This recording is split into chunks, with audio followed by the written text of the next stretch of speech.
I always thought I was smart, cautious, the kind of person who'd roll their eyes at headlines like, "Woman loses $50,000 to phone scam." I'd shake my head and think, how could anyone be that gullible? But fate has a cruel sense of irony. Just last month, over the course of 3 short days, I lost $14,000 to scammers I never even met. The most terrifying part wasn't the money. It was how I lost it. No one hacked my phone. No one broke into my bank account. Someone who prided herself on being alert and logical, willingly sent them the money. I trusted them so deeply, I was trembling with fear at the thought of not following their instructions. This is my story. Not for sympathy, but as a warning. It all started on an ordinary Monday morning. I had just emailed my boss to let him know I'd be working from home. It was around 9:30 a.m. Then my phone rang. The caller ID flashed, Federal Bureau, Internal Affairs. I answered without a second thought. Hello? A deep, authoritative male voice replied. Am I speaking with Emily Anderson? Yes, this is she. Miss Anderson, this is Special Agent Robert Gray from the FBI's Financial Crimes Division. I'm calling in regard to an urgent matter involving your financial security. My heart skipped. The FBI, what the hell was going on? We're currently tracking a transnational money laundering operation, and your bank account has just shown up in a series of suspicious transactions linked to Venezuela. Can you confirm that you haven't made any financial transactions with Venezuelan entities in the past 72 hours? My throat went dry. I've never done any business with anyone in Venezuela. That's exactly what we were afraid of. It appears your personal information may have been severely compromised. Right now, you are both the victim of identity theft and, I'm sorry to say, an active suspect in an ongoing investigation into international money laundering. A cold chill ran through my body. Suspect? But I haven't done anything.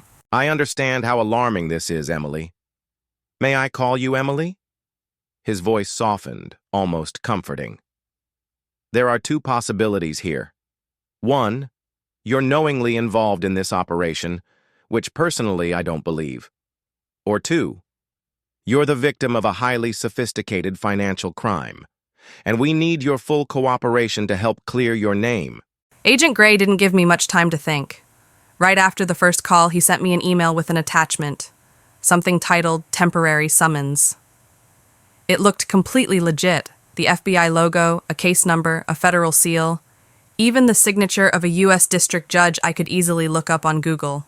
Emily, to protect your rights and make sure you're not wrongfully charged, he said calmly over the phone, we need to establish a secure line of communication. He walked me through installing an app called FBI Monitor Proxy. What he said was an encrypted FBI security tool. What it really was remote access software. But I didn't know that. At the time, I thought it was just a government tool, something official. There's one more thing, Emily, he said, voice firm now. This is an active and classified investigation. You're not allowed to speak about this with anyone, not your family, not your friends, not your coworkers, not even your bank. Any attempt to do so could be considered obstruction of a federal investigation and may result in legal consequences. I asked, my voice trembling. Should I call a lawyer? Emily, that's your right, he replied, lowering his tone, almost sounding disappointed. But we're still in the preliminary phase of the investigation. If you reach out to an attorney without informing us first, it may be interpreted as an attempt to interfere or conceal information. And I'd hate to see that happen to you. So I didn't call anyone. Not my parents, not my friends, not even my boss. It was just me and Agent Gray's voice in my ear. From that moment on, I had to keep my phone on at all times. Agent Gray could call at any hour, and he did. When I woke up, when I was working, even when I was getting ready for bed. Emily, we're monitoring your screen. We're seeing a suspicious IP address trying to access your bank account. Emily, don't use your laptop to log into your bank. Use only your phone, where we can protect you.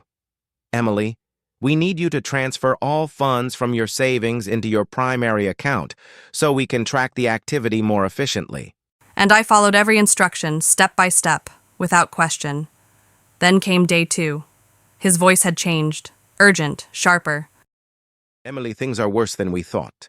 Suspicious transactions are still being flagged under your account.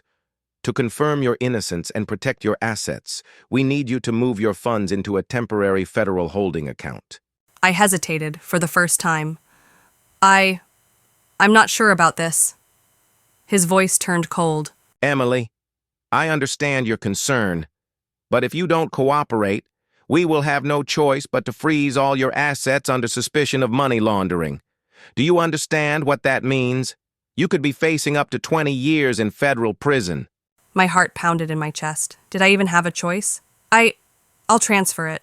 That's the smart call, Emily. Here's the secure federal account, federal holding account, Robert Gray, ID 716FBIMD.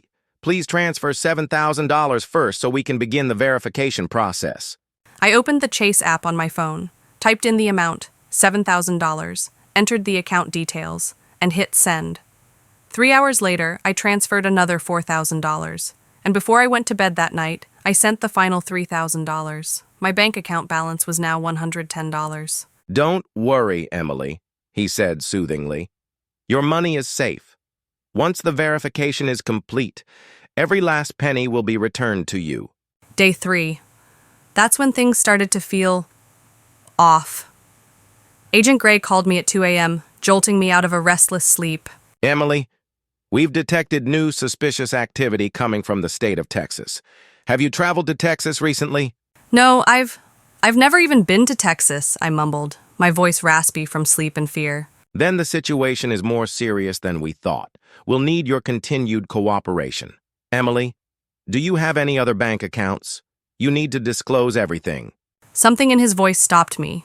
Maybe it was the urgency. Maybe it was the way he emphasized money more than the investigation itself.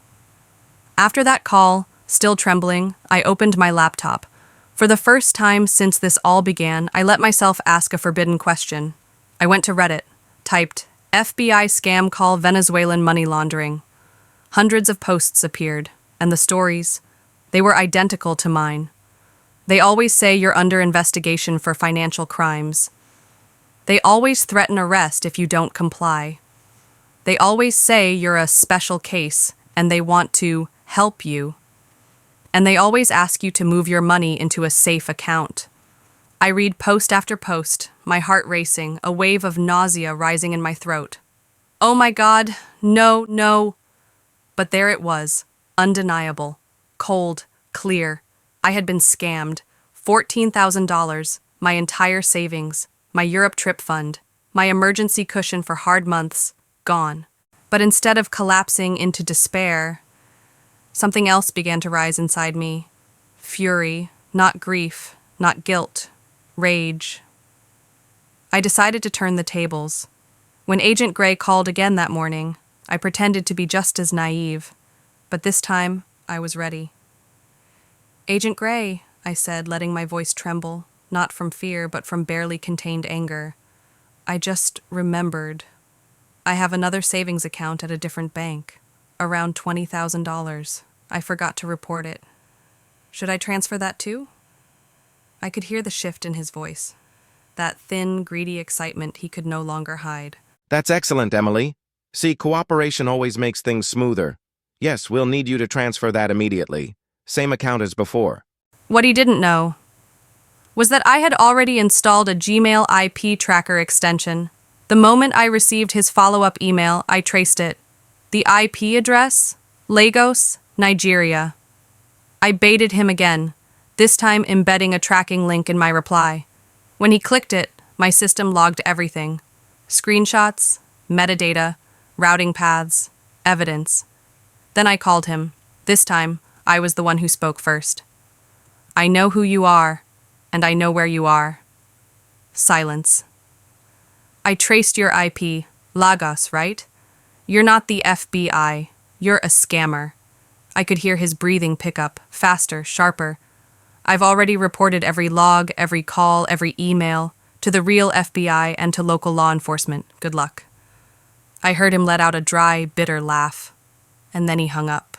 3 days after everything, my phone rang again. This time, it really was the FBI.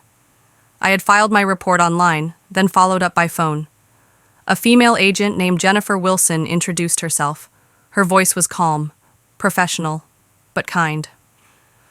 Ms. Anderson, I'm so sorry this happened to you. I want you to know you're not alone. Just in the last month, we've received over 400 reports of this exact same scam. Some victims lost their entire retirement savings. She confirmed what I had feared all along. The FBI will never call and ask you to transfer money to a safe account. That's not how we operate. I worked with my bank, but the odds of recovering my money were slim to none. The funds had already been routed through multiple accounts, then withdrawn in cash. Even now, my hands tremble when I talk about it. Because here's the truth. I'm not stupid. I'm not greedy. I'm not gullible. I was scared. And that fear was used against me. A stranger's voice, calm and commanding, wormed its way into my life and stole from me more than just money. If you're listening to this story, and someone ever calls you claiming to be from the FBI, the IRS, the police, or any government agency, asking you to transfer money, stop, hang up, and call back using the official number from their website. Real law enforcement agencies will never ask you to transfer money, threaten you with arrest over the phone, demand secrecy about an investigation, tell you not to speak to a lawyer. They don't ask for Zelle, wire transfers, Bitcoin, or any other payment method. If someone tells you to keep it secret, that's a major red flag. If they make it feel urgent, forcing you to act immediately, that's one of the oldest tricks in the book. I'm not telling this story to gain sympathy. I'm telling it because someone out there is listening. And right now, their phone might be ringing with a call just like mine. I'm telling it because I want them to see the signs I missed. I'm telling it so you don't become me. Share this story with your friends, your family, especially the elderly, those most vulnerable to scams like this, because the next scammer might not say they're from the FBI. They might claim to be the IRS, the police, or even your bank.